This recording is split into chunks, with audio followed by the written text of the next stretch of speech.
de Génesis, de, sobre Génesis de las lesiones del sacro.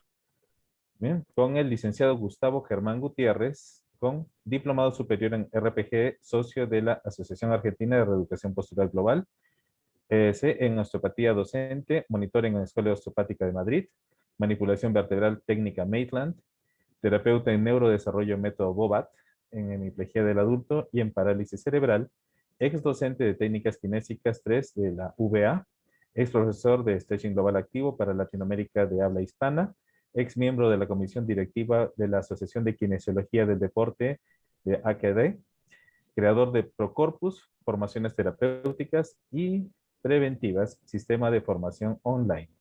Gustavo. Bueno, muchas gracias, Michael. Bueno, yo también déjame hacer mis agradecimientos. Voy a ser reiterativo, pero nobleza obliga, al colectivo Ley de Fisioterapia, y muy especialmente a la licenciada Diana Lee Elle por la convocatoria a estas conferencias. También a la Asociación Peruana de Fisioterapeutas, a la Asociación Peruana de Fisioterapeutas en Neurorehabilitación, al Sindicato Nacional de Fisioterapeutas de Seguro Social, al Sindicato Nacional de Fisioterapeutas y al grupo de fisioterapeutas de actividad física, que esta última me llama mucho la atención, de actividad física. Así que bueno, también hago votos para que consigan en el marco jurídico la ley del ejercicio legal de la fisioterapia en todo el Perú. Recuerden que la aprobación de una ley marca el compromiso de los gobernantes para que el pueblo esté garantizado en las prestaciones de calidad en toda la fisioterapia en el Perú, no solo en el mundo, esto tendría que estar en todas partes. Pero bueno, hago votos por eso. Y desde ya felicito a la independencia peruana de 200 años. Y algo tuvo que ver San Martín en todo esto. Muchas gracias, Gustavo. Puedes iniciar la conferencia. Bueno, ok. ¿Y qué pasa que no está avanzando? Ahí está. Bien. Bueno, esta primera parte se trata del hueso sacro y de la génesis de las lesiones del sacro, pero también voy a tener que hablar de algunas cositas alrededor del sacro. Sabemos que el sacro constituye una pieza estratégicamente ubicada por ser origen y por ser influencia de muchas partes del cuerpo.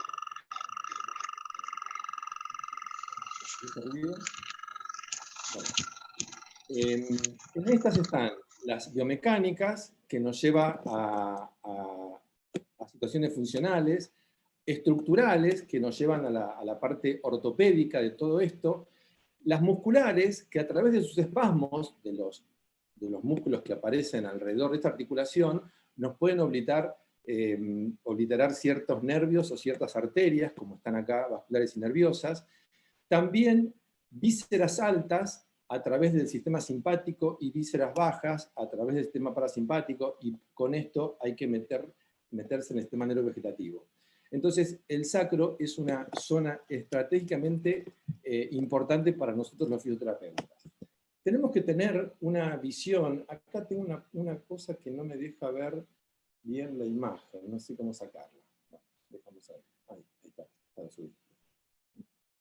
Bueno, tenemos que ser tanto microscópicos, es decir, tenemos que tener el conocimiento de toda patología y de toda articulación que tengamos en nuestro cuerpo. Acá hay un ejemplo de una rodilla, que tenemos que conocer todos los elementos, funciones, anatomía, fisiología, pero también, en esta otra parte de la diapositiva, tenemos que tener una visión holística y global de la persona. Y no solo en decúbito, en descarga, sino también en carga, que varía mucho la acción de la gravedad. También tenemos un sistema óseo, un sistema articular, un sistema muscular, un sistema nervioso, un sistema arterial y venoso, o sea, vascular, linfáticos, un sistema de fascias y un sistema digestivo, que deberemos conocer todo por cada uno de estas partes de sistemas y poder llegar a tener esta falta que cierre todo esto el neurovegetativo, que es gran importante y cierra todo esto. Se nos suele distinguir con estos tres, el óseo, el articular y el muscular, a los fisioterapeutas. Pero tenemos que hacer el esfuerzo porque no sea así. Sabemos que la pelvis tiene una mecánica indisociable con la parte lumbar y los miembros inferiores. La pelvis es un anillo cerrado, osteo-artro-ligamentario, donde el punto de encuentro de fuerzas, tanto ascendentes como descendentes. Ya vamos a entrar más detalladamente en estas fuerzas ascendentes y descendentes, con respecto al sacro y al ilíaco. Si bien hay dos articulaciones, la sacroilíaca y la coxofemoral, la sacroilíaca como su punto de eje, el punto rosadito, y el punto de eje de la coxofemoral, ven como la sacroilíaca tiene parámetros de movimiento menores, muy distinto a la coxofemoral que tiene parámetros de movimientos mayores, pero bueno, en este ejemplo tenemos la anteversión, o la rotación anterior del ilíaco, y en este ejemplo la retroversión. Acá vemos cómo la charnela lumbosacra, que es un sistema de amortiguación, quiero sacar esto, ahí está, es un sistema de amortiguación, por supuesto que dinámico, en donde involucra L4, L5, el disco intervertebral, y L5, S1. La ASI, la articulación sacroilíaca, y por supuesto los ligamentos y los vectores de ellos, los vectores de fuerza de estos ligamentos. ¿Por qué no me deja? Bien. Las funciones antagónicas que suelen verse en este tipo de articulación es que tienen que ser bien sólidas, pero también bien flexibles. En realidad, como en mi punto de vista, tiene que ser más flexible que sólida. Vemos estas tres imágenes que vamos a tener la posibilidad de verlas mejor por detalle. Acá vemos el plano profundo de los ligamentos iliolumbares. Acá vemos los ligamentos sacroilíacos, plano superficial, y acá el sacrociático mayor. Acá vemos los ligamentos sacrociáticos más profundos, acá tenemos también el hilo lumbar anterior y el posterior, y el ligamento sacrociático menor. Acá vemos los mismos ligamentos, pero en otra vista superior, y vemos la tridimensión de estas direcciones y estos vectores de fuerza, que va a ser importante para el desarrollo del sacro. Miren cómo le llegan al sacro esos vectores de fuerza, que acá están traducidos. Entonces, nuestra articulación de hoy es una diartroanfiartrosis, que se dice que es una suspensión ligamentaria, en donde tenemos carillas articulares que vamos a entrar más en detalle más adelante, pero acá quiero significar que en realidad es un sistema de fascias que sostiene todo esto.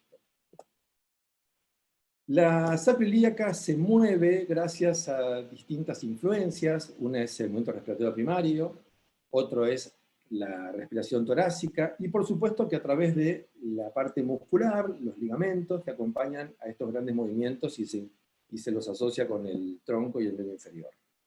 Y todo esto lo reúne el tejido facial.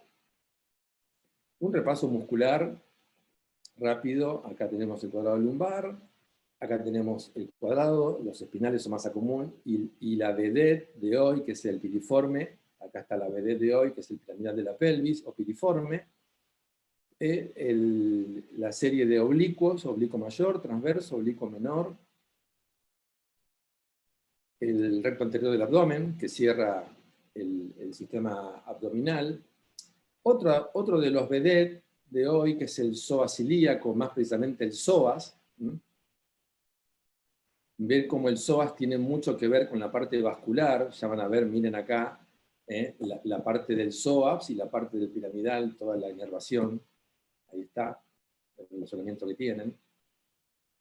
Y bueno, más repaso anatómico de lo que sería una pelvis femenina, con un arco púbico amplio de 110 a 115, y muy distinta el ángulo más cerrado en el hombre.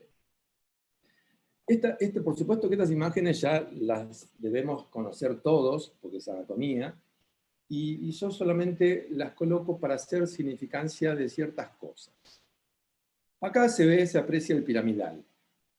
Pero esta la quise poner porque por el pudor que está en la sociedad, es que muchas veces nosotros no atendemos el suelo pélvico.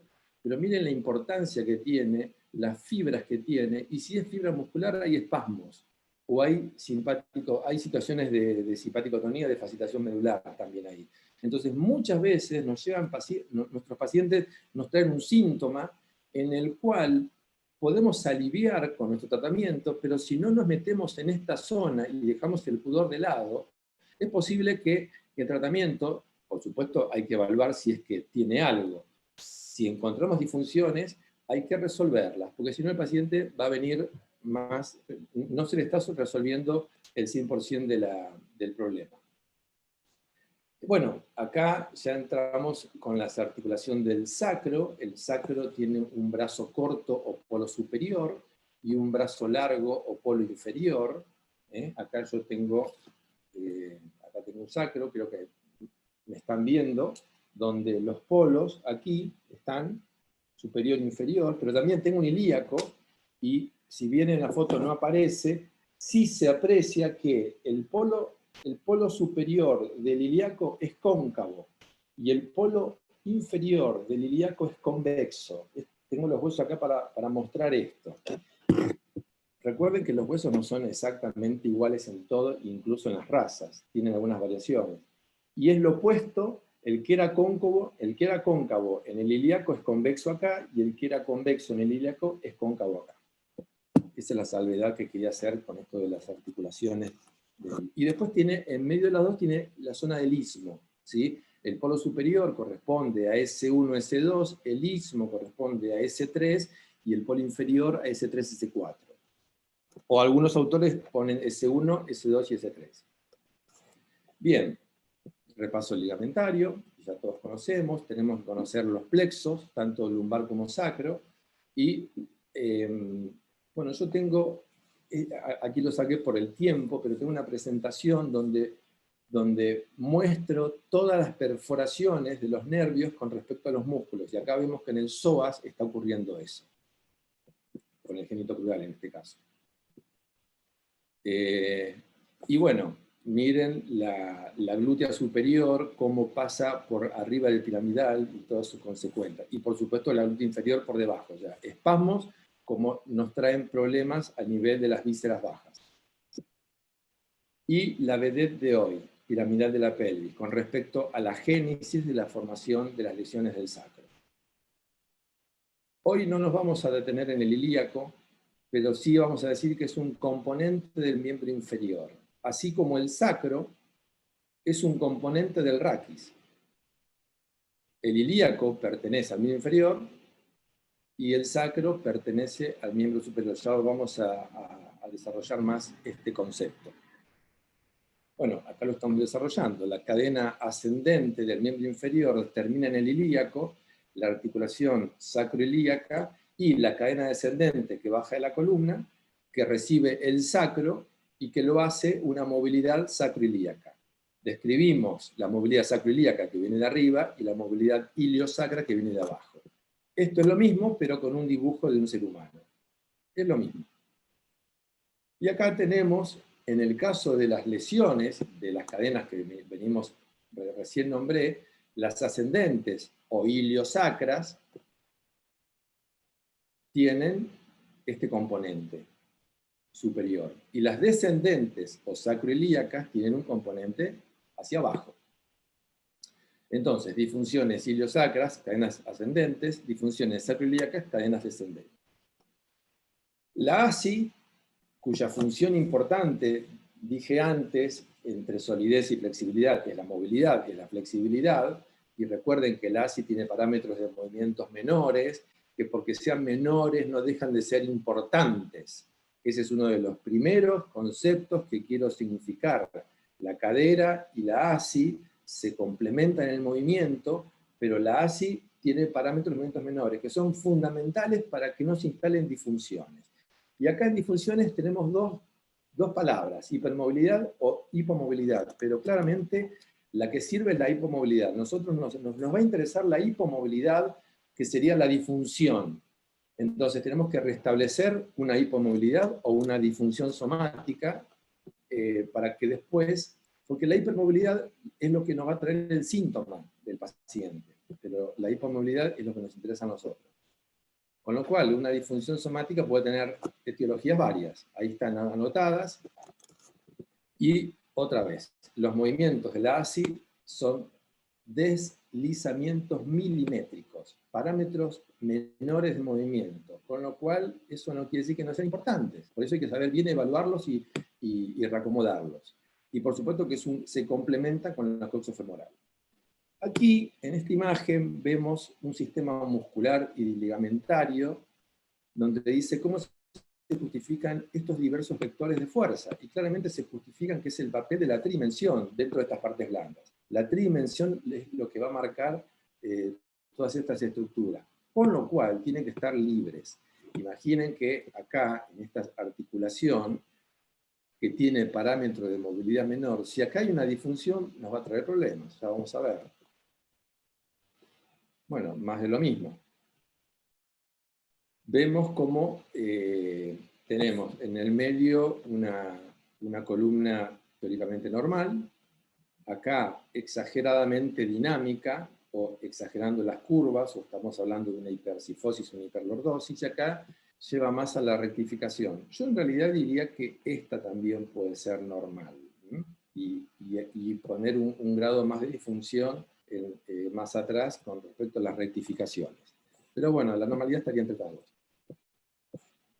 Acá lo que quiere significar es que este tipo de curva, dije antes, segundos antes, que no son perfectas, no son idénticas las articulaciones. Entonces, una articulación de esta columna, y esto se puede ver en los negros, en la raza negra, tiene esta angulación, la articulación. En cambio, para que aparezca esto desde un punto de vista innato, tenemos este tipo de articulación no tan anguloso los polos. Con lo cual, dentro de la biomecánica del sacro, vamos a tener distintas lesiones. Una lesión puede ser flexión bilateral, extensión bilateral, una lesión de lateroflexión, una torsión anterior y una torsión posterior.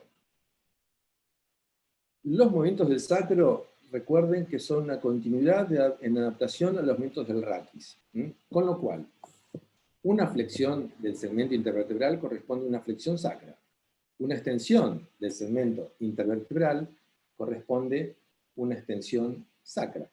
Una lateralidad de segmento intervertebral corresponde a un movimiento unilateral del sacro. Y una rotación de la columna va a corresponder a un movimiento de torsión del sacro. Bien. Acá en esta imagen nos está relacionando el sacro con la parte de los movimientos craneosacrales a través de la dura madre, de la médula espinal.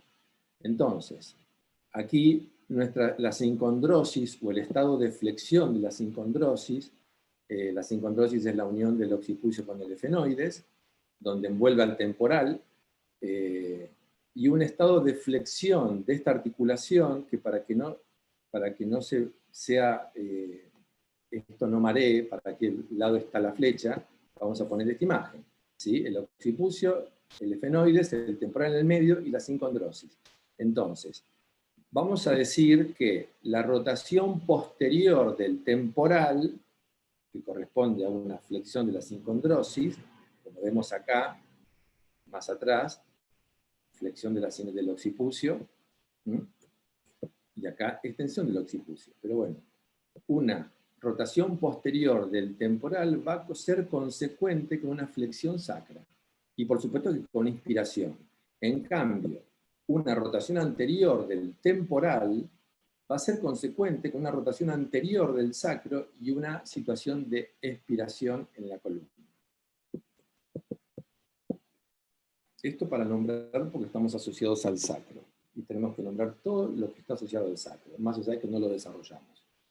Bueno, Ya sabemos que es un anillo osteoarticular cerrado, que tiene 3 piezas óseas, los 2 ilíacos y el sacro, y 3 articulaciones, las sínfisis púbicas y las 2 sacroilíacas. Ya sabemos que tenemos un brazo corto, o polo superior, y un brazo largo, o polo inferior. Y en el medio, aquí, hay un istmo.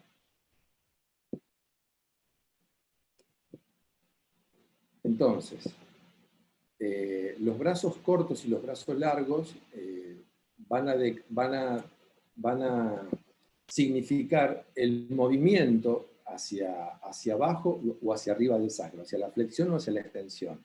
Es decir, un movimiento de extensión empieza por el brazo largo y termina por el brazo corto, perdón, un movimiento de flexión, donde se va para atrás, empieza por el brazo largo y termina por el brazo corto, por lo superior, y un movimiento de extensión o anterioridad comienza por el brazo superior o polo corto y termina por el brazo largo o polo inferior.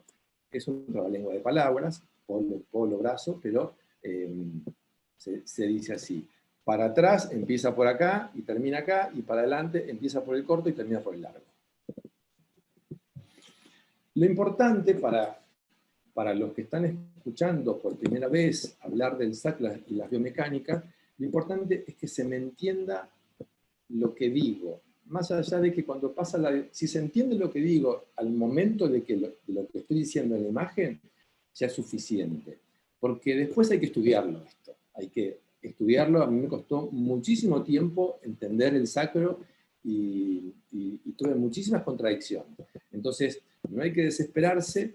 Por eso voy muy despacio y por eso saqué mucha información para esta presentación. Preferí sacar y dejar más lo básico para que después no hayan dudas. Bueno, miremos acá.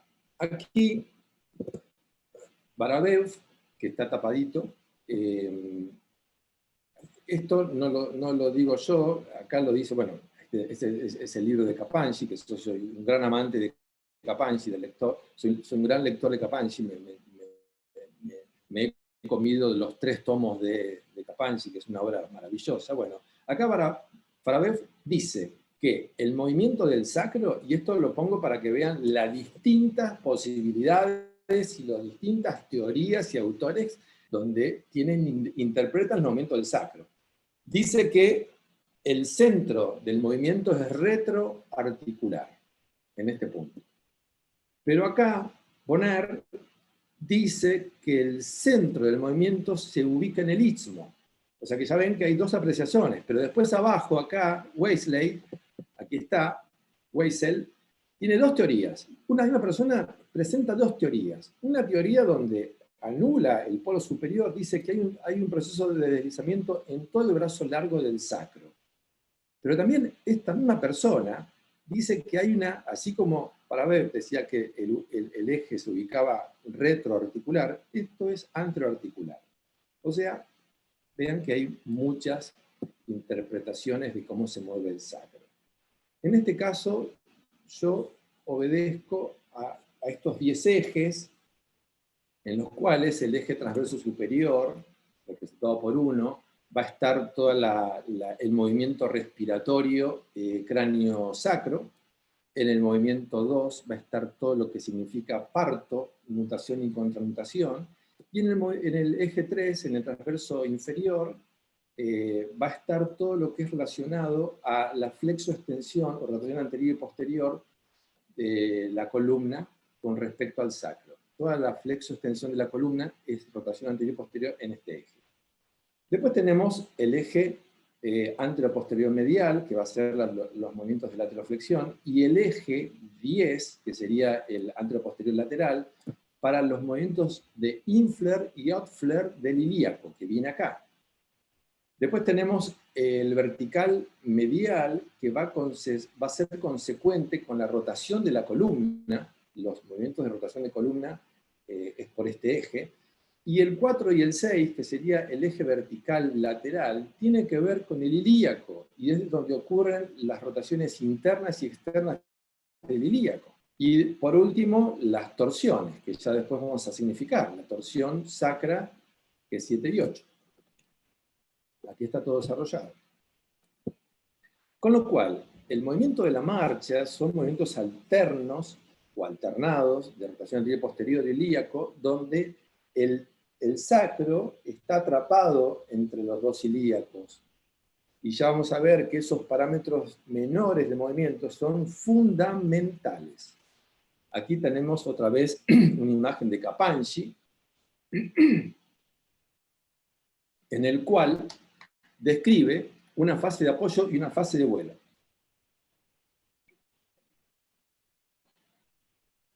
Ahora, ven que acá, en la imagen, las dos flechitas se van para adentro. O sea que yo interpreto que la fase de apoyo, que acá la significa un lado, interpreto que es cuando estoy saltando. Cuando estoy apoyando las alas ilíacas, infler para adentro. Y se separan los isquiones. Que sería el movimiento de nutación. U horizontalidad del sacro. Porque acá dice que ante el cierre de las alas, vean cómo empuja el sacro hacia adelante. Pero por otro lado, en la fase de vuelo, o sea que si yo salto y estoy en el aire, hay outflare. Los ilíacos se separan y se juntan los isquiones. Y esto es una fase de vuelo. Y esto sería la contranutación. Pero si hablamos de nutación y contranutación, son momentos de parto. Los momentos de parto se hacen en reposo, no se hacen en carga, salvo que hay partos en carga. Pero bueno, acá está hablando que los dos apoyan y que los dos están en vuelo. Pero acá cambia la cosa. Acá estamos hablando de la marcha. Tenemos una parte de fase de apoyo donde rápidamente sube el pubis, hay una posición de infler, esta ala se va para adentro y la base correspondiente a este lado se flexiona, se va para atrás. En cambio, la parte de la fase de vuelo desciende por peso el pubis. Hay una parte de outflare, la apertura de esta ala, por eso esto se llama movimiento de marcha o de crown. Esto es fundamental y la base sacra acompaña esa extensión.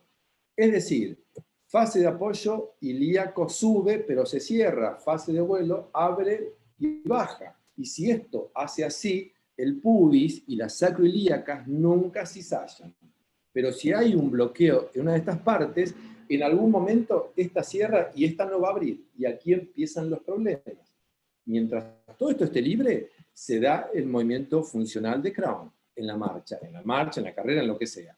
Ahora, ante una disfunción de una de estas partes es donde aparecen los problemas. Bien, acá estamos significando la ante y retroversión y estamos dando anteversión, la responsabilidad del cuadrado lumbar, las sinergias del cuadrado lumbar con el recto anterior femoral y aductores en la anteversión. Y en la retroversión, acá, isquiotibiales, y acá dice recto anterior del abdomen. Lo cual yo no estoy muy de acuerdo, yo lo tacho y le meto el psoas para la retroversión, porque el recto anterior del abdomen no es tan estático como el psoas. Pero esto es mío, en la mayoría de los libros está el recto anterior del abdomen. Bien, para tener un equilibrio muscular indispensable, vamos a ver que podemos tener una masa común muy cargada, lo cual nos da un movimiento de extensión, o podemos tener un psoas muy cargado, lo cual nos da un movimiento de flexión del sacro, que está ahí adentro.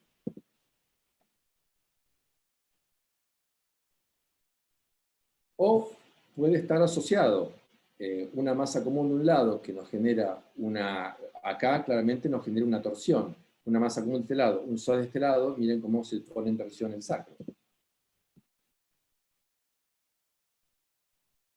Bueno, yo no voy con esto, con las flechitas. Bueno, acá tenemos una irritación lumbar.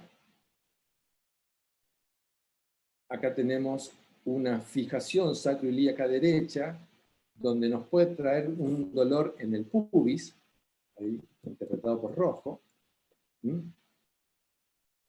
Acá tenemos una fijación de pubis que nos puede traer una irritación a nivel de sacroilíaca, que es lo que decía antes, ante todas estas cosas, el movimiento de crown no se va a suceder y ahí empiezan los problemas.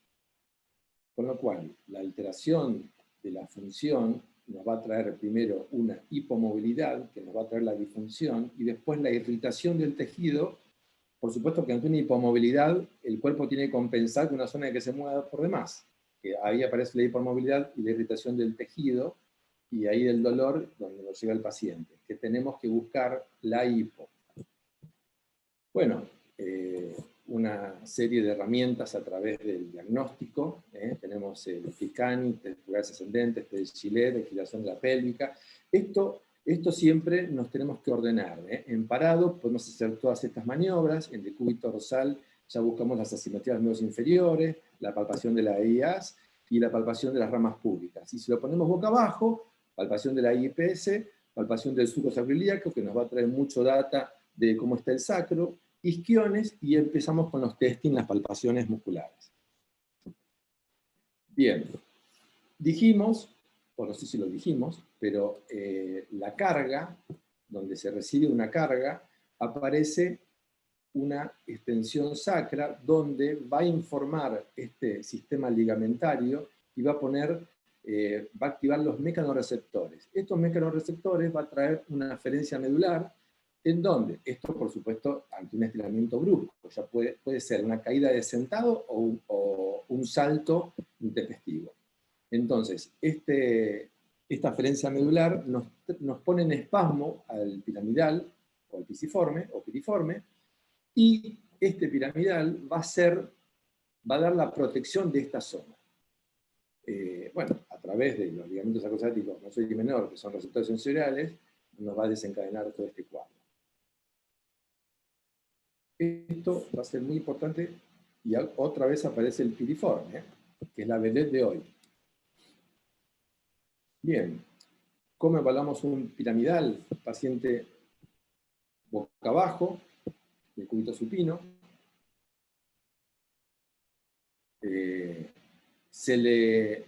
Pasivamente, de esta posición, se les deja caer, sosteniendo un poquito con los brazos. El que cae menos revela el acortamiento del piramidal. En este caso hay una pequeña limitación a la izquierda del piramidal del paciente. Entonces, como tratamiento, ambos huesos tienen distintas funciones. Como dijimos, el ilíaco corresponde a una cadena ascendente iliosacra y el sacro corresponde a una cadena descendente o sacroilíaca. O sea, el sacro está encajado y es fundamental que esté liberado todos los movimientos de Crown. Entonces, vamos a ver los estados de flexión y extensión sacra. En este caso tenemos un estado de extensión sacra, hacia adelante, donde la base sacra se va hacia anterior. Y recuerden que el movimiento hacia anterior, hacia la extensión sacra, comienza, no sé si me están viendo, comienza, este sería, si esto es normal, esto es anterior, comienza en el polo corto y termina en el polo largo. Comienza en el polo corto y termina en el polo largo. Movimiento de extensión. Y lo contrario, movimiento de flexión, sube por el brazo largo y termina por el brazo corto. Esto va a ser muy importante para las disfunciones, cómo se va a bloquear esta zona. Entonces, esto es un estado de extensión sacra, y esto es un estado de flexión sacra. La función de agachado, flexión, cuando partimos de una posición de bipedestación, que sería esta imagen, nos agachamos para tocar el suelo con las manos, el sacro realiza en ese movimiento un comportamiento de flexión. En cambio, la función de arqueado o extensión sacra, partiendo de una bipedestación, llevando los miembros superiores para alcanzar algo, cambiar un foco de una lamparita, lo que sea, hay una extensión de toda la columna y un arqueo, donde el sacro dibuja un comportamiento de extensión. Acá está. Y acá está la articulación, cómo funciona. Sube y se instala en el brazo corto. Baja y se instala en el brazo largo. Bueno, acá estaba más grande, no me acordaba.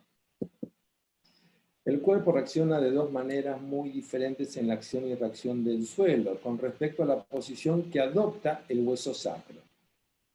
Recuerden que dentro del proceso de la marcha, en la cual hay una fase de apoyo y una fase de vuelo, recuerden que ante el salto, inflare.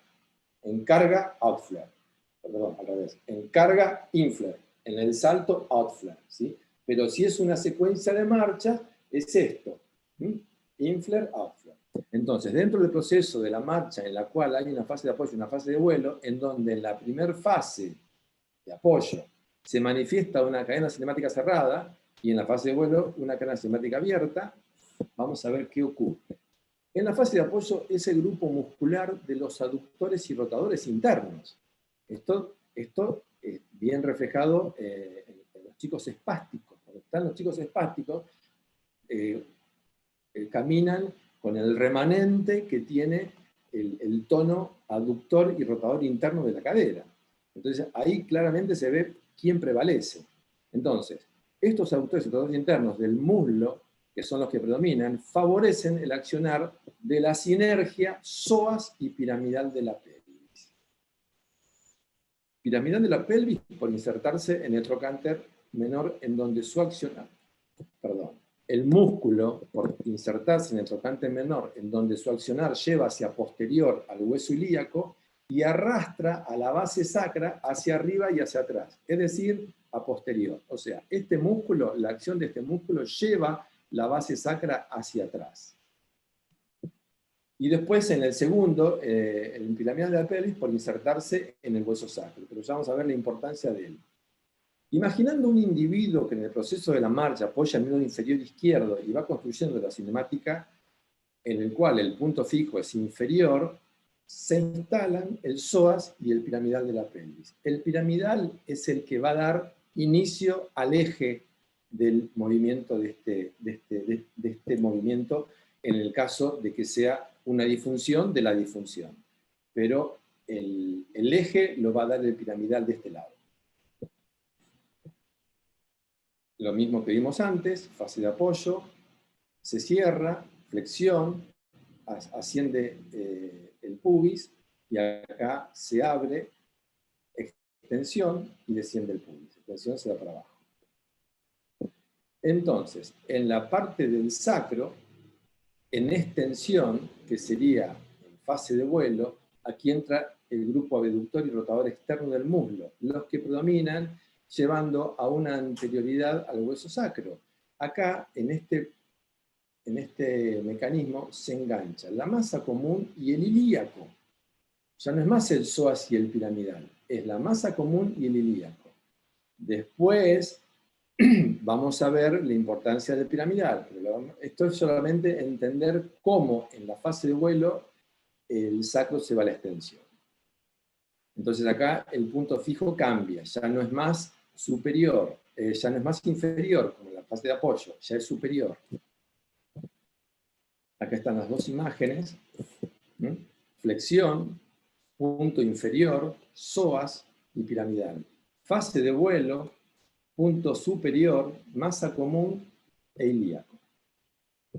Pero ¿cómo se construyen los ejes de las lesiones sacras? Los ejes, ¿cómo se construyen? Bueno, ante un apoyo monopodálico, el piramidal de la pelvis es el que acciona. Se transforma en el motor principal de sostén, el piramidal de la pelvis. Acá la imagen está rara, porque estoy significando el izquierdo, piramidal de la pelvis izquierdo. Acá el eje sale hacia la derecha, pero estoy significando el piramidal de la pelvis izquierdo. Digamos que en rojo puse el piramidal de la pelvis del lado izquierdo. Entonces, este es el que va a construir el polo, porque va a corresponder al polo subinferior o brazo largo, entonces recorre el sacro y el eje va a salir por el polo superior o brazo corto del otro lado. Esto, el piramidal y el apoyo de este lado homolateral al apoyo, es lo que va a dar construcción del eje. Entonces, ante un movimiento estresante, es el apoyo monopodálico el que designará el músculo piramidal de la pelvis homo al apoyo como el fijador de este eje. Y desde aquí, la génesis de la construcción de la función, como así también de una posible disfunción, o torsión, o lesión en torsión. Pero el apoyo y la incidencia de este piramidal hace construir el eje de la torsión o del movimiento del sacro. Bueno, aquí vemos apoyo izquierdo, piramidal de este lado, se construye el eje. No importa, aquí está representado el psoas y aquí está representado la masa común, este es el sacro y este es el ilíaco. Apoyo a la derecha, piramidal, bueno, está un poquito corrido, piramidal derecho, construye el eje. Un apoyo y el otro, acá están los nombres.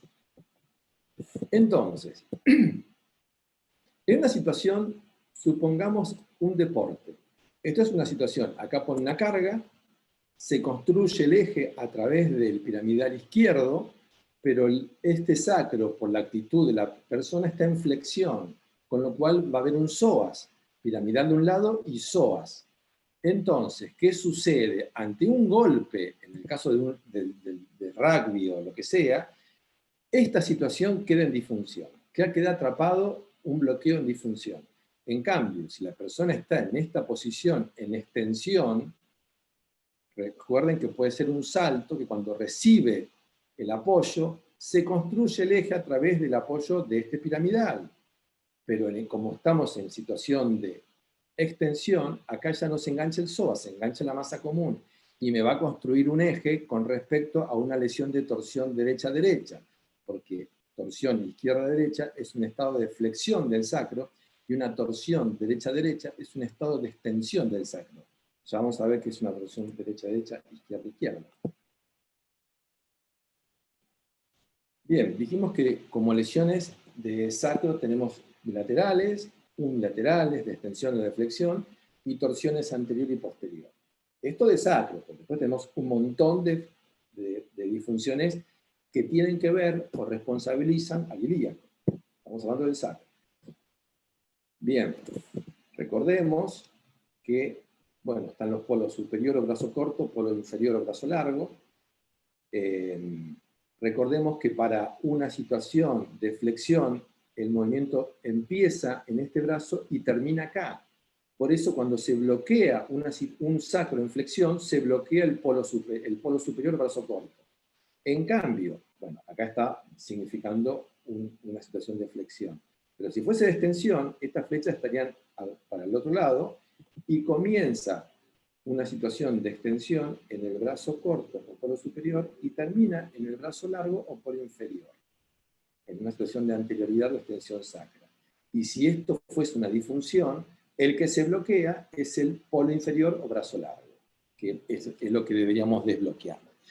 Pero bueno, recuerden que de la funcionalidad se va de la funcionalidad se va la disfunción.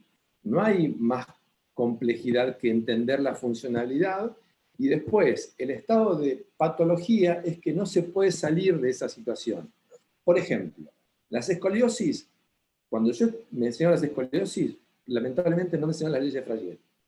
Pero la ley de Freyet, que es un comportamiento normal de la columna, hay una ley y hay dos leyes, la primera y la segunda, bueno, la escoliosis lumbar corresponde a la primera ley.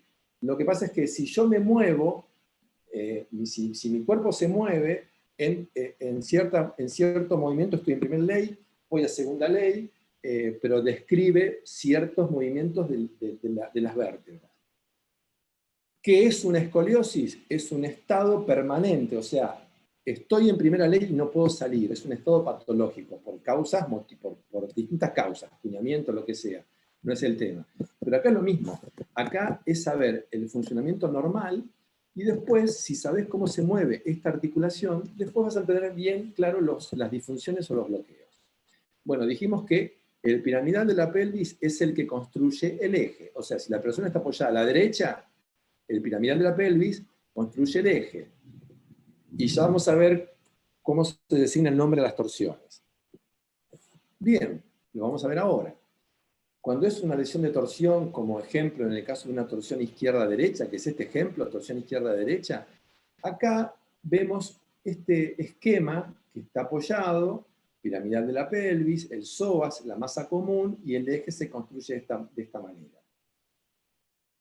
Entonces, en el caso se mueve al mismo tiempo, por ejemplo, la base sacra izquierda, acá tenemos la base sacra izquierda, dijimos que este es el eje. La base sacra izquierda, que va hacia atrás, y el ángulo infralateral a la derecha va hacia adelante. Mientras que este movimiento que va de abajo hacia arriba se construye con el accional del piramidal de la pelvis, como bien dije, en el caso de este apoyo estamos hablando. En el caso de este apoyo se construye este eje. Este último, o sea, este último eje, le da el nombre a la lateral de la lesión. Por donde emerge este eje, o sea, en el polo superior o brazo corto, va a ser derecho. Este eje es derecho. Entonces, como regla, ¿cómo se designa este nombre? La primera letra, la torsión, indica el estado de lesión. En este caso es una torsión, ¿sí? La primera letra, torsión, es el componente de la situación de la tridimensión en el espacio. Es una torsión. La segunda letra, en este caso la I, indica hacia el lado que mira la cara anterior del sacro. Como la base sacra izquierda se fue para atrás y el A y L se va para adelante, está la parte posterior. La carita de este sacro mira hacia allá, hacia la izquierda. Entonces, la I es que este sacro mira hacia la izquierda. La segunda letra es esa. Y la tercera letra es lo que dije antes. Donde sale indica por donde pasa el eje, por donde sale el eje. ¿Por qué por donde sale? Porque sabemos que se inicia en el polo, en el piramidal de la pelvis, del lado del apoyo, el piramidal de la pelvis. El eje por donde entra corresponde al brazo superior o brazo largo, al brazo inferior o brazo largo. Y por donde sale es la lateralidad, ¿sí? Entonces sale por el brazo corto o por el polo corto, por el polo superior o brazo corto. Entonces, torsión para donde mira el sacro y por donde sale el eje, derecha. Torsión izquierda-derecha. Por eso, en esta imagen, sacamos la masa común, porque una torsión izquierda-derecha, cuando hablamos de torsión izquierda-derecha o torsión derecha-izquierda, cuando las letras acá no son iguales, es un estado de flexión.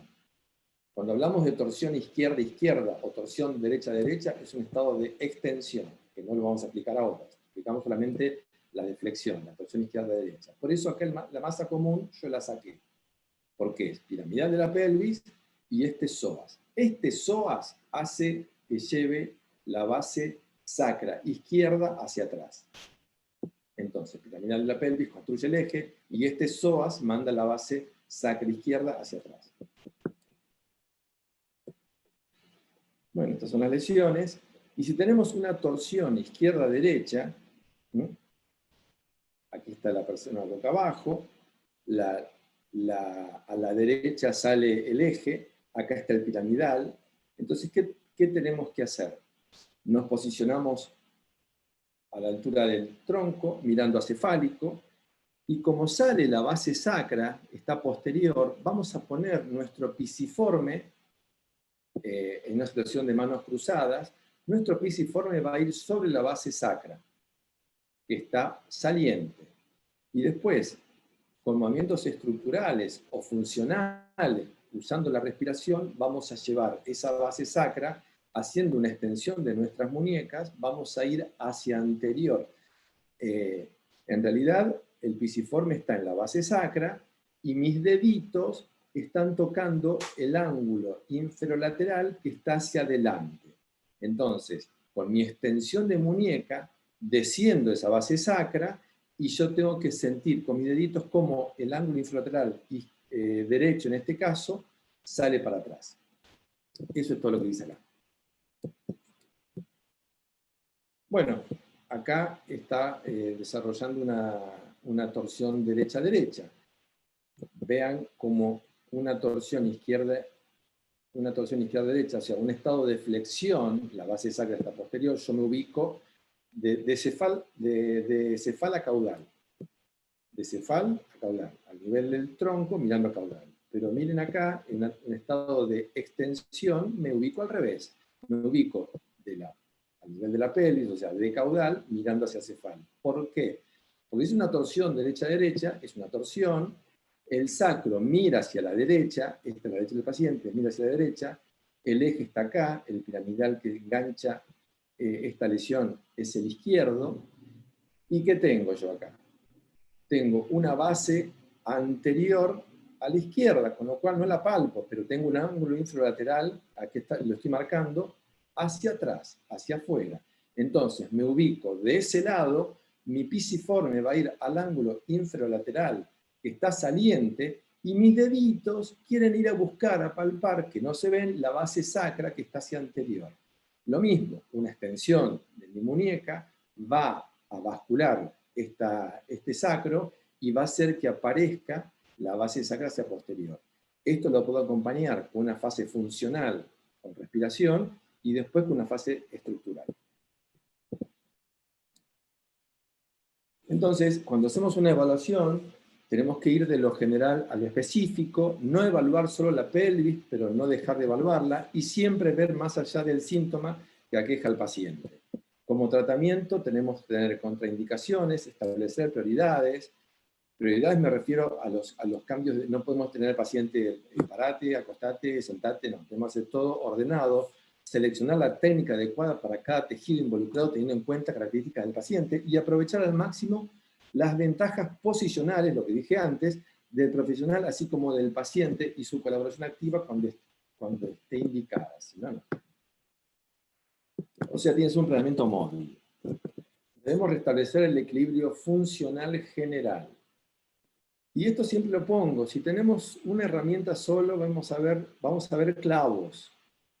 Pero si solo tenemos una herramienta, también le vamos a pegar al tornillo, que precisa otra herramienta. Es decir, cuanto más herramientas tengamos, más posibilidad, cuanto más temas, cuanto más técnicas sepamos, más posibilidad vamos a ofrecer al paciente.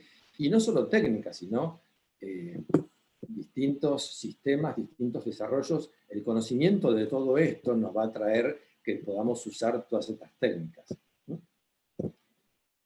Bien, creo que la primera parte ya está completada. Me pasó un poquito, me parece. No sé cómo vuelvo a la imagen, a la pantalla. No sé si me están escuchando, estoy hablando solo durante un tiempo largo. Gustavo, sí te escuchamos. Ah, ¿están ahí? Gustavo, te damos a nombre del colectivo LS Fisioterapia, la Asociación de Fisioterapeutas y el resto del colectivo. Te damos muchas gracias por esta muy interesante conferencia, muy instructiva y que estoy seguro que muchos de los participantes van a poder aplicar muy pronto con sus pacientes, ya que este tipo de problemas son muy interesantes para poder revisar. Ahora sí, pasando a la siguiente parte, que son las preguntas. Los que estén interesados para hacer alguna pregunta pueden escribirlo para poder conversar. Pueden activar sus micrófonos también. Es como dije antes, lo importante es entender, después esto hay que estudiarlo. Hay que estudiarlo con maquetas, hay que tener huesitos, ver cómo se mueven. Fundamental. Excelente. Muy bien. Nuevamente invitando a los participantes para que si tuviesen alguna pregunta para el ponente, sería interesante que ya ¿Participantes sea están? ¿49 participantes? 49 participantes. Eh, si tuviesen alguna pregunta, pueden escribirla en el chat o activar su micrófono para poderla hacer directamente.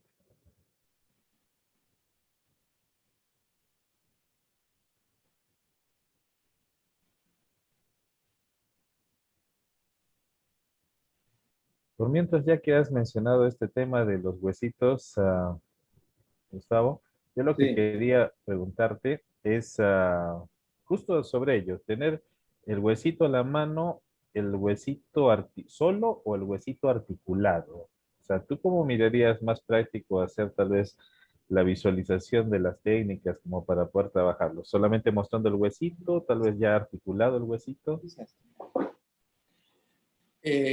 Yo uso todos los recursos. Esa que está ahí. No, amor. Sí, pásame.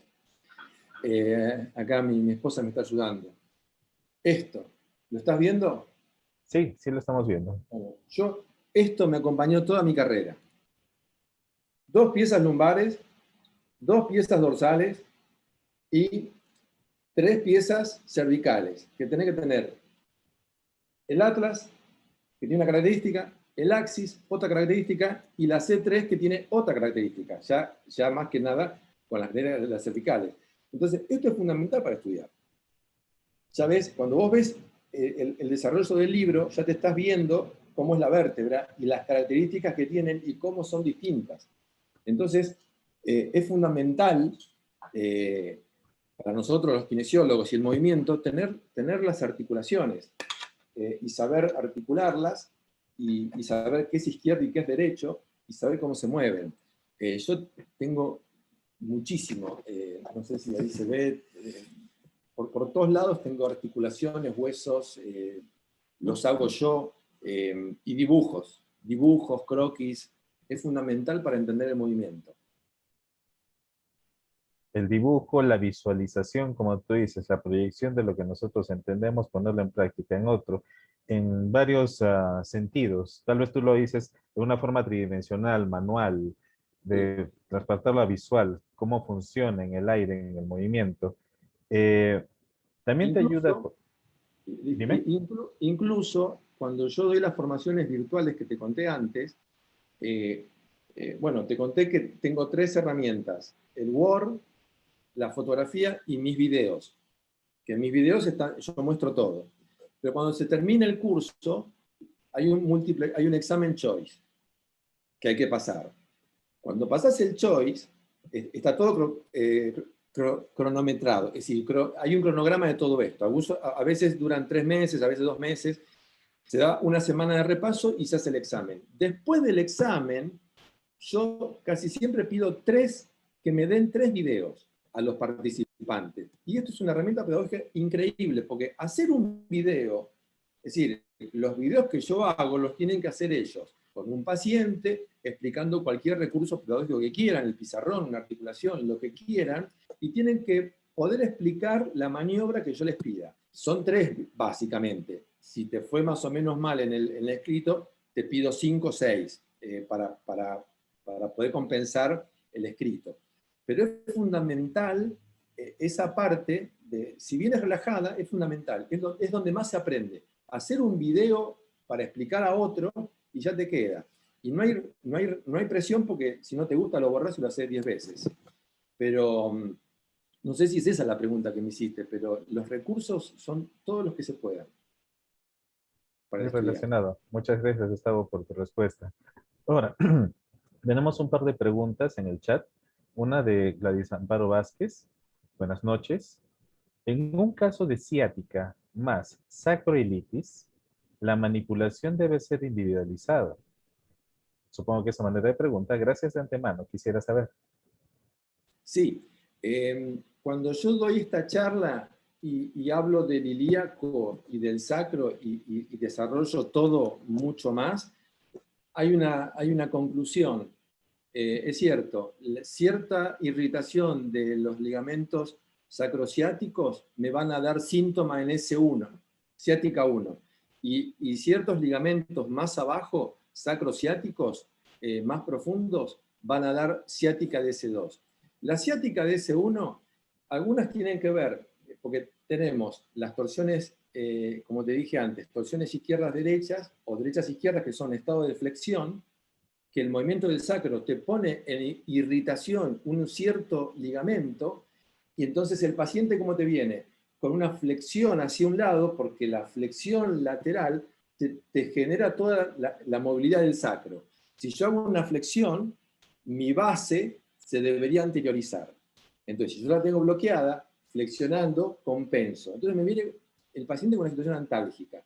La situación antálgica, la posición antálgica ya me designa, ya me hace dar cuenta de qué lesión tiene.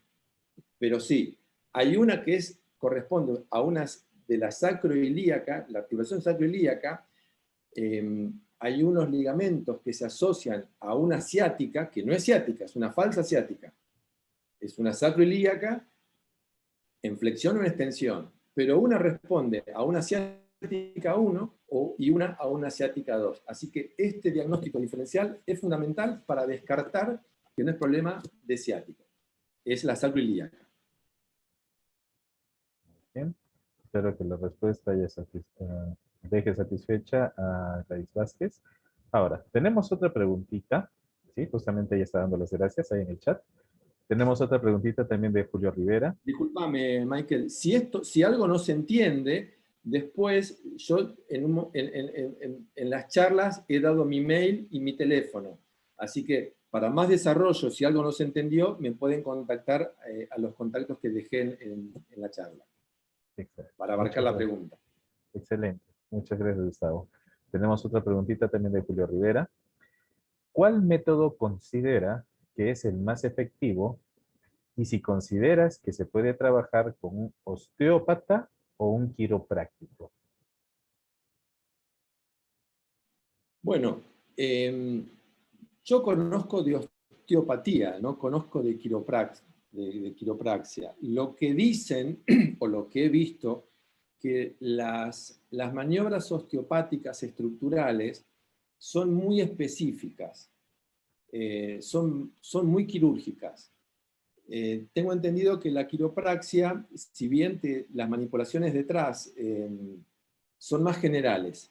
Esa es lo único que te puedo decir con respecto a las dos. Yo no soy quiropráctico, soy osteópata, pero dicen eso de los quiroprácticos, que las maniobras son un poco no tan específicas como en osteopatía.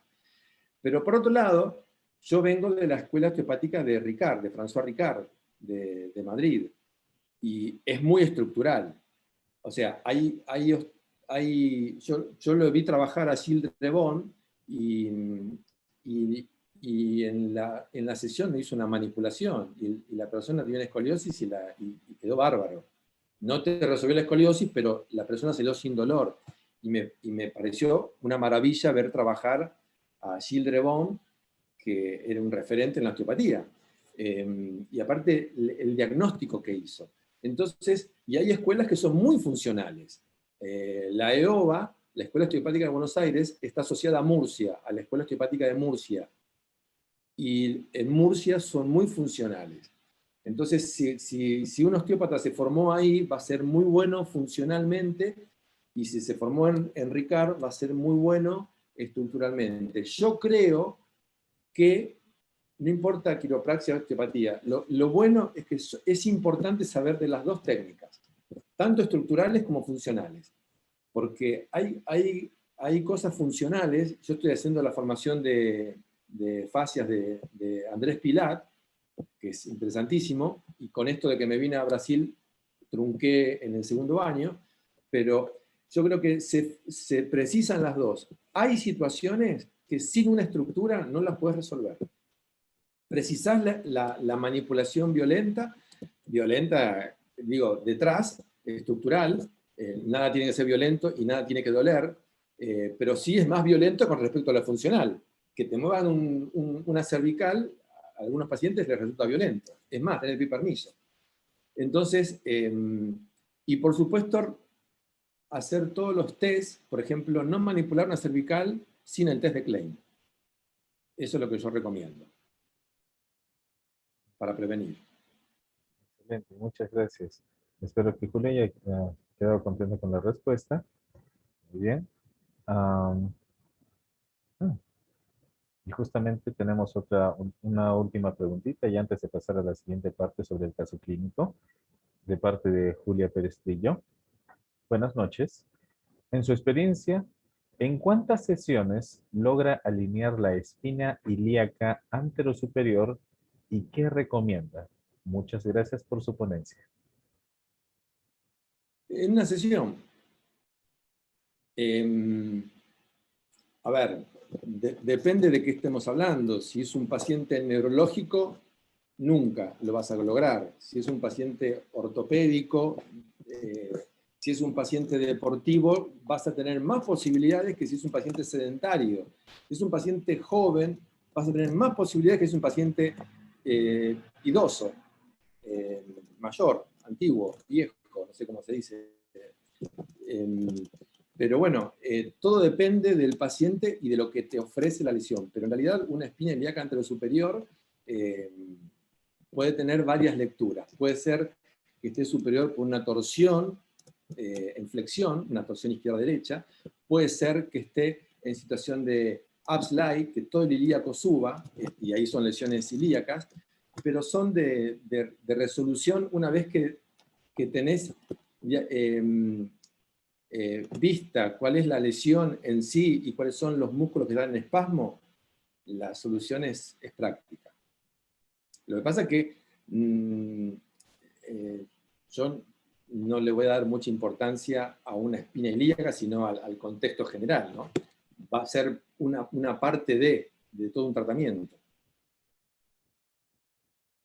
De hecho, en el caso clínico, que voy a presentar después, ya vas a ver dónde yo le di importancia. Ya después lo voy a hablar. Excelente respuesta. Espero que Julia ya pueda ver con esta respuesta y esté más satisfecha y viendo el caso más adelante. Muy bien. Dando gracias a los participantes ahora en esta rueda de preguntas, pasamos a la siguiente parte sobre el caso clínico. La Te repito, influencia si visceral. alguien no está satisfecho con la respuesta, me puede contactar por mail o por el teléfono para que se la amplíe. Excelente. Muchas gracias, Gustavo, por ese aprestamiento para los participantes para poder absorber con más tiempo estas dudas. Muy bien. Pasamos a la siguiente parte sobre el caso clínico, la influencia visceral como inhibidor de la fuerza. Adelante, Gustavo. Bien, déjame que vaya. ¿Cómo hago para ir? Ahora acá está ahí, acá estoy. Ya llegué.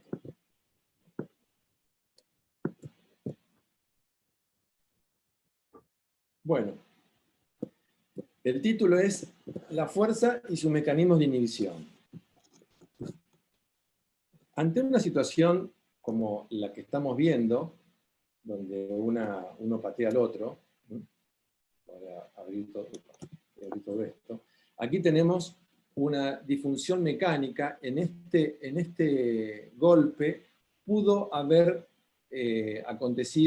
sucedido que una fibra intrafusal quedó en espasmo, donde va a haber una tensión permanente, una información al sistema gamma, y el sistema gamma te va a devolver con una hiperactividad gamma o un estado de simpaticotonía. ¿Esto en qué se traduce? Que la fibra intrafusal que está en espasmo sigue en espasmo, y es lo que nosotros vamos a palpar como una fibra acordonada, un estado fibroso. Ese músculo que no tiene tono, pero que si lo palpás, tenemos unos acordonamientos. Esos son la sucesión de fibras intrafusales que vamos a tener que resolver para resolver esto. Pero, bueno, en este caso, en el papel fisiológico de lo que te estoy diciendo, nosotros tenemos que tener las fibras intrafusales y extrafusales en equilibrio, para que se contraigan y que puedan informar a niveles superiores. Si esto no sucede, vamos a entrar en disfunción somática, que es la lesión mayor. Entonces, voy a poner todo rápido porque lo tengo medio desordenado. Entonces, si tenemos una disfunción somática, vamos a tener un bombardeo de mensajes nociceptivos que entran a nosotros por esa facilitación medular. Entonces, hay una alta zona de receptividad de estos influjos nociceptivos, por lo cual no tenemos barreras de protección. ¿Y en qué se manifiesta? En los influjos metamélicos, ya sea cutáneos, vamos a tener zonas que nos duelan más que otras, articulares, musculares, miotomas, que tenemos que evaluar, viscerales y glandulares. Si solo analizamos esta vía de entrada, o sea, la del uso neuromuscular, vamos a estar incompletos en la interpretación de nuestro diagnóstico. Existen muchas vías de inhibición del tono. Yo esto lo aprendí con este caso. No solo la indemnidad del uso neuromuscular nos va a dar una información clara. Recordemos cómo funciona. Si tenemos una fibra intrafusal, que es la parte de los polos del uso neuromuscular en espasmo, porque nosotros, ¿cómo mantenemos el tono estando dormidos? Porque la fibra intrafusal, que está todo quieto, genera una contracción, entonces la parte incontráctil, que sería en bolsa o en cadena, va por vía aferente gamma hacia corteza, en realidad informa que no hay actividad. Estamos durmiendo, informa por vía aferente gamma que no hay actividad. Por vía eferente gamma baja y por vía eferente gamma viene a la fibra intrafusal, la hace contraer, desencadena estas bolsas de saco y eso genera el reflejo miotático corto, que sería el reflejo miotático. Y ahí aparece la fibra intrafusal que se contrae. Eso sería el estado del tono cuando dormimos. Pero eso tiene que estar indemne. Si ante un golpe la fibra intrafusal, que debía estar relajada, se pone en espasmo, hay una tensión. Y esa tensión, corteza no hay raciocinio. Recibe la información como venga. Entonces, ante ese espasmo de la fibra intrafusal, va a estar diciendo a centros superiores, hay actividad. Mentira, no hay actividad. Hay una adhesión y está en espasmo. Pero ahí, ¿qué llega arriba? Que hay actividad. Con lo cual no hay una activación por vía eferente gamma a ese músculo intrafusal. Con lo cual, la fibra extrafusal, con el reflejo miotático, con el circuito corto, se cae el tono. Por eso, si esto no lo entendemos, si no entendemos el uso neuromuscular, ante un paciente que tiene esto, suponga que lo pones en una camilla de cuádriceps, es como un cenicero en una moto, no tiene ningún sentido. Hay que resolver el uso, el receptor, para que el tono vuelva a despertar. Pero bueno, no solo esa parte del uso neuromuscular es suficiente. Tenemos otros receptores que son los que están viendo acá, ¿no? Que ya los conocemos todos. Bueno, un ejemplo de presión y vibración es el corpúsculo de Pacini. Y también tenemos receptores viscerales. El sistema nervioso vegetativo, que tenemos el simpático, el parasimpático y el nervioso entérico, nos va a dar estos receptores. Receptores adrenérgicos, alfa 1 y alfa 2. Y yo hago un circulito en alfa 1 porque después vemos. Esto no es para marearlos. Acá vean en negrito todas las funciones que tiene cada receptor, el alfa, los adrenérgicos, los receptores alfa 1 y los receptores alfa 2. Pero miren lo que yo subrayo. Riñón, ¿sí? A través de la arteria renal, el receptor alfa 1 tiene que ver con el riñón y la arteria renal. Cosa que si este receptor, como el uso neuromuscular, lo tengo mal, aquí va a pasar algo. También están los receptores beta, beta 1, beta 2 y beta 3. Se los pongo para que tengan una noción. Receptores beta, beta 1, beta 2 y beta 3. Pero miren acá, relajación del esfínter urinario, bueno, gastrointestinal, útero, relajación de la pared de la vejiga urinaria, pero bueno, estas son las dos que resalto, porque tienen que ver con el caso clínico. Bueno, este caso clínico fue de esta paciente, que es brasilera, y pertenecía al equipo, en realidad estaba por entrar al equipo de Brasil, de taekwondo, y yo que conozco la historia porque era paciente de mi mujer, yo conozco la historia y no es una persona que practicaba taekwondo. Ella hacía fútbol y se puso a hacer taekwondo. Lo que pasa es que era tan buena y tan fuerte y pateaba tanto que empezó a competir y empezó a ganar. Pero digamos que no era o yo no le vi una contracción muy profesional al taekwondo. De hecho, el taekwondo lo aprendió en la medida que ejercía sus torneos. Pero ganaba todo y empezó a competir. Y por otro lado, si ganaba ciertos torneos, creo que faltándole 2 torneos, podía poder llegar a ganar y ser seleccionada para representar a Brasil. Y si lograba eso, tenía un subsidio. Y ella iba por el subsidio. Lo que más le interesaba era el subsidio, o sea, no sé, 5.000 reales por mes. Entonces, ella iba por el subsidio. Apareció en la consulta, ahí dice, aparece con una gonalgia izquierda a 15 días de sucedida por una entorsis en plena competencia. En la competencia se torció de la rodilla. Y también se refiere a molestias cervicales, lumbares, que no trajo exámenes de ningún tipo. Como detalles relevantes, porque acá cobra importancia la anamnesis que yo le hice. Yo pregunto mucho, y esto me lo dio la osteopatía, pregunto mucho y pregunto de todo. Una de las preguntas que hice, o que me enteré en la anamnesis, es que antes de preguntar acerca del sistema urogenital, ella me relata que en esta oportunidad estaría en una categoría inferior. O sea, ella tenía que bajar de peso para poder, porque ella quería ganar 2 torneos para conseguir ser seleccionada y poder tener ese dinero que le daba el gobierno. Entonces, para poder, como en su categoría había muy buenas, tuvo que bajar un poquito de peso para ir a una categoría inferior y poder ganar el torneo. Ahora, cuando me dijo que tenía que bajar de peso, me hizo acordar a un boxeador muy famoso que ya está muerto, Víctor Emilio Galíndez, que era buenísimo, y que tenía problemas con la balanza y que se la pasaba deshidratándose para poder hacer el pesaje. Entonces, acordándome de eso, bajar de peso, diuréticos, deshidratarse, posibles infecciones urinarias del tracto urinario, o sea, ¿cuál sería la postura a seguir en un plan de tratamiento en este caso?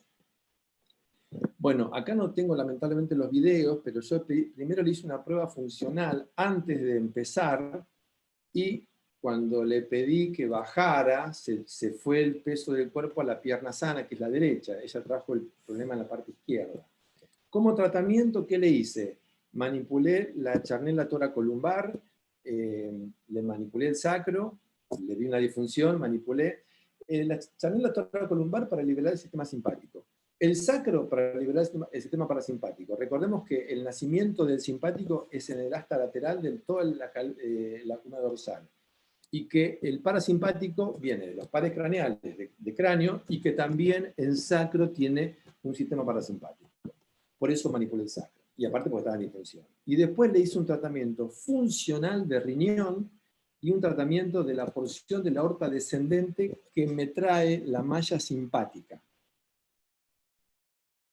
Entonces, ante una facilitación, todas las neuronas del segmento neuronal que inerva la articulación patológica entra en facilitación nociceptiva. Entonces, esta facilitación nociceptiva nos puede traer un miotoma bajo, un dermatoma que me duele demasiado o que no me duele, un angiotoma, o sea, entre estas cataratas de posibilidades, a mí me interesó el angiotoma y el viscerotoma.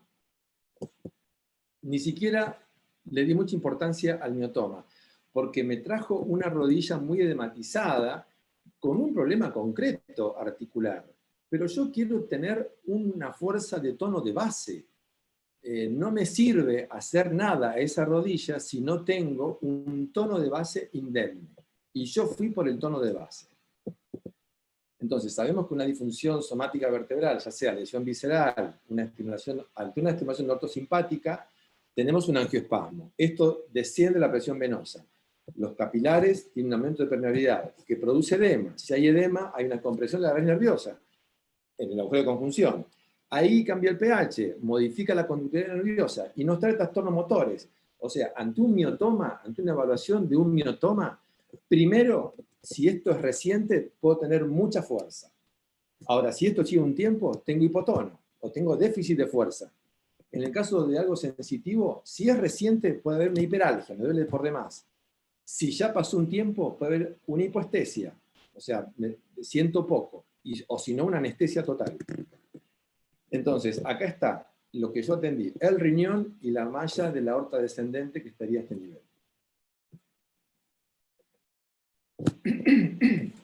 Esta es Ana Claudia, donde al principio le pedí que bajara, aquí agrandé la imagen, y el primer día, es decir, fue una sesión sola. Antes no pudo bajar, o sea, bajó con la pierna sana y con la pierna lesionada no pudo bajar. Y miren después del tratamiento. Miren cómo se fue una sentadilla. Bueno, esto es un video, yo le saqué foto donde pude, pero bajó un poquito más, o sea, pudo cargar la pierna que estaba lesionada. O sea, me devolvió el tono de base que acá estaba abolido, aquí me devolvió. Por eso, no solo, y bueno, acá tenemos otras pruebas, cuando le quise pedir una abducción, como no podía soportar el peso en esta pierna, hizo esto y enseguida volvió, y después hizo esto. Y acá está cuando bajó con los 2 pies. Cuando bajó con los 2 pies, se fue todo el lado sano, y después hizo esto. Entonces, esto fue una sesión, esto no fue un plan de tratamiento. tenemos que tener todos los captores, tenemos que analizar todas estas estructuras donde tenemos estos captores, ¿sí? Estas estructuras con estos captores, aquí, tenemos que revisar todas ellas, porque tenemos una entrada y una salida de influjos nociceptivos. Según la lesión, nos van a alterar el miotoma, el dermatoma, es decir, tenemos que tener una tríada acá. Si de la tríada, yo por ejemplo, vi que tenía mal el viscerotoma, el angiotoma, y por supuesto que no le valió ningún miotoma porque no era necesario, pero si no, si lo hubiese valado, hubiese estado flaco, bajo. Entonces, el cuerpo se manifiesta a través de un conjunto de sistemas que están acá, que desde el feedback, que es esto que está acá, logra una determinada respuesta. Que si está todavía en una disfunción, la respuesta va a ser óptima. Si no, tenemos problemas. Entonces, el paciente entra con una marcha, con un síntoma, la anamnesis, que es importante, vamos a ver cómo se mueve y el esquema corporal que tiene. Bueno, tenemos que ver, como dije recién, los captores, tenemos que ver si es un tema local o a distancia, tenemos que ver todas estas partes estructurales con la fascia, tenemos que relacionar la sincondrosis efenovacilar con el sacro y ver el sistema vegetativo, que nos relaciona con el sistema visceral, simpático y parasimpático. Y entonces, ante estas charnelas, si está todo esto bien, vamos a tener una buena evaluación de los miotomas, dermatomas, esclerotomas. Es decir, vamos a poder solucionar que esto vino alterado y se va ya indemne. Entonces, la salida de este paciente tiene que ser con un movimiento fisiológico, con ejercicios para que haga en la casa, que se aprenden en la terapia, porque el esquema corporal acá venía alterado y acá el nuevo esquema corporal lo tenemos que integrar. Entonces tenemos que cerrar la sesión con una integración. ¿Pero qué hice con Ana Claudia?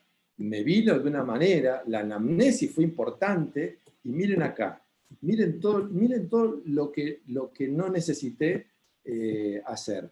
Directamente fui al sistema visceral, parasimpático y simpático, le atendí el riñón, le atendí 2 charnelas, porque tenía esto bajo. Entonces liberé charnela, liberé sacro, liberé charnela, y trabajé la aorta descendente porque me trae la malla simpática de información y el sacro parasimpático, y después atendí el riñón para que ese captor aparezca a estar en buena recepción. Pude restablecer el sistema de base, que toda rodilla que está en disfunción necesita para una recuperación. Por supuesto que después ella se fue de ciudad, no siguió el tratamiento conmigo, pero si seguía, ahí empezaba a recuperar la rodilla. Pero bueno, es otro cantar ese. Esto solo fue una sesión, recuerdo, se deberá programar un tratamiento para completar la recuperación de los demás sistemas. En conclusión, no solo los elementos relacionados con la mecánica corporal y la estructura influyen en nuestra fuerza, como di como ejemplo el uso neuromuscular, o el de Golgi, o lo que sea. También los aparatos y sistemas con sus órganos, a través de los influjos nociceptivos que nos otorga, en este caso, el sistema nervioso entérico, inciden en el correcto funcionamiento de nuestra fisiología y su consecuente respuesta, en este caso, la fuerza muscular o el tono de base. Bueno, están mis contactos por si quieren anotar y quieren seguir con las preguntas. Y bueno, muchísimas gracias por su atención, vuestra atención. ¿Cómo hago para dictarle? Ahí está. Muchas gracias, Gustavo, por esta tan bonita conferencia, por este caso clínico muy ilustrativo, muy interesante, que creo que todos en algún momento hemos podido ver o tener algún paciente con una dolencia similar. Así que la información que tú nos estás dando en este momento, con la aproximación que nos das, considero que va a ser muy útil para todos nosotros aquí en el Perú. Ahora, Bueno, agradeciéndote bastante a nombre del colectivo de fisioterapia, el resto del conjunto de aquí de fisioterapeutas de Perú, damos por concluida la conferencia, como ya justamente Gustavo da al final en esta diapositiva, también pueden contactarse con él. Si tal vez, Gustavo, tendrías algún comentario sobre las formaciones que tú das, que tú tienes en este momento. Bueno, como te decía antes, yo tengo Procorpus, que tiene un formato terapéutico preventivo. En el preventivo tengo por hacer tengo casi listos 3 cursos que serían Stretching Global Tridimensional, que sería el SGA que daba antes mejorado. Después tengo Sistema de Oxigenación Deportiva, que es la oxigenación del deportista o de cualquier persona. Y después tengo el curso de Prevención en Movimiento. Todo esto es preventivo, es profilaxis. Después tengo la parte terapéutica, que tengo 2 terminados, que es Evaluación y Tratamiento de Cintura Pélvica y evaluación y tratamiento de la cintura escapular. En proyección, en formación tengo hombro y codo, muñeca, mano, cadera, rodilla, tobillo y pie, que serían los 6 cursos. Después quiero también hacer cráneo sacra y visceral. Y quiero hacer uno de miembro inferior, patología deportiva de miembro inferior. Y ahora estoy trabajando, suspendí el de hombro y codo porque estoy trabajando en uno de lo que te comentaba antes, que me invitaron para dar unas charlas, y estoy haciendo un curso de posturología, porque me invitaron para que hable más que nada relacionándome con el RPG, con la parte postural, pero estoy haciendo todo un tratamiento de posturología en base a captores y a tratamiento final, con test y con resolución de tratamiento. Así que todo eso va a estar en breve. Por lo pronto tengo esos 2. Curso de evaluación y tratamiento de cintura escapular y cintura pélvica. Que en el de pelvis está todo esto de ilíaco y sacro, completo. Excelente. Entonces, justo en la última diapositiva que habías puesto en la conferencia, ahí es donde aparece tu contacto, tu correo, para que se puedan comunicar contigo. Bien. Ahora, ahí, si pudieras, por favor, poner esa diapositiva, Ah, sí, a ver. porque sí, justo ahora en interno me están pidiendo, por favor. Sí, si pudieras, pues tener esa última, a esa justamente, para que los interesados puedan anotar tanto el mail, para que se puedan comunicar contigo, así como tu número de WhatsApp, para que puedan estar así en este contacto. Ahí tienen para poderlo anotar en este momento.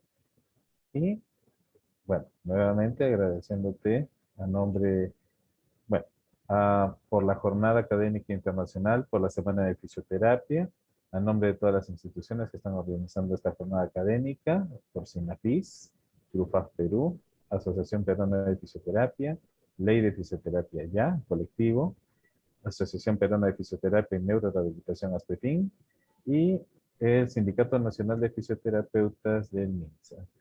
Muy bien. Acerca de los certificados, que justo también me están preguntando por aquí en interno, se compartirá la constancia de parte de Roxana desde la cuenta de Aspefis.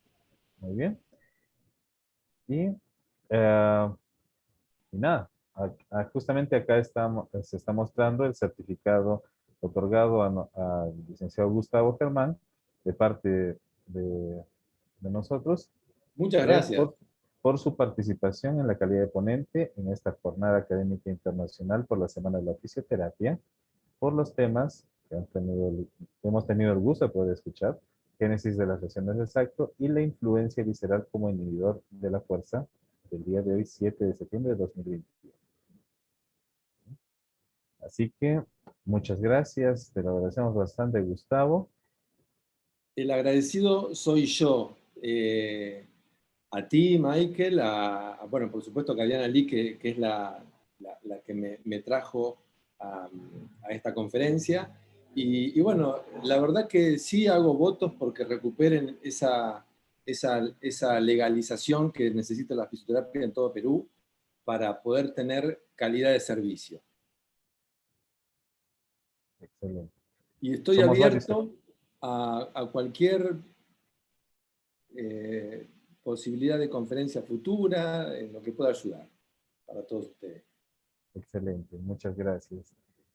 Y acerca de lo que has mencionado, también acá estamos dándole mucho por esa ley. Te agradecemos bastante tu apoyo desde ahí, desde Argentina.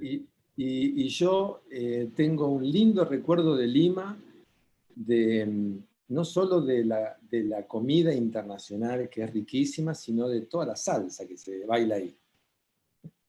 Y se sigue bailando. Ya. Muchas gracias, Gustavo. Entonces, el día de hoy damos por concluida esta conferencia. Agradecemos a todos los asistentes. Muchas gracias a ustedes, muchas gracias a Gustavo y hasta una próxima oportunidad. Bueno, gracias. El agradecido soy yo. La foto, la foto.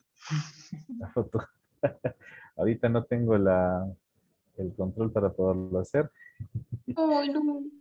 Ajá, ese es un detalle.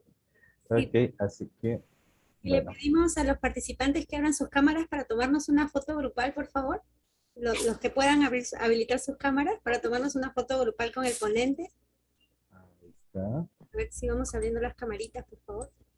Vayan abriendo las camaritas, por favor. Noeli, si me puedes dar una manita en ello, por favor.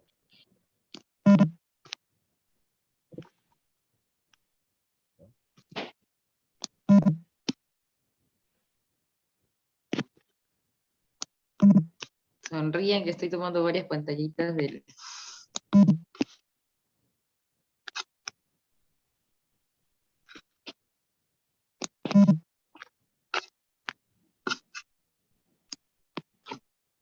Uy.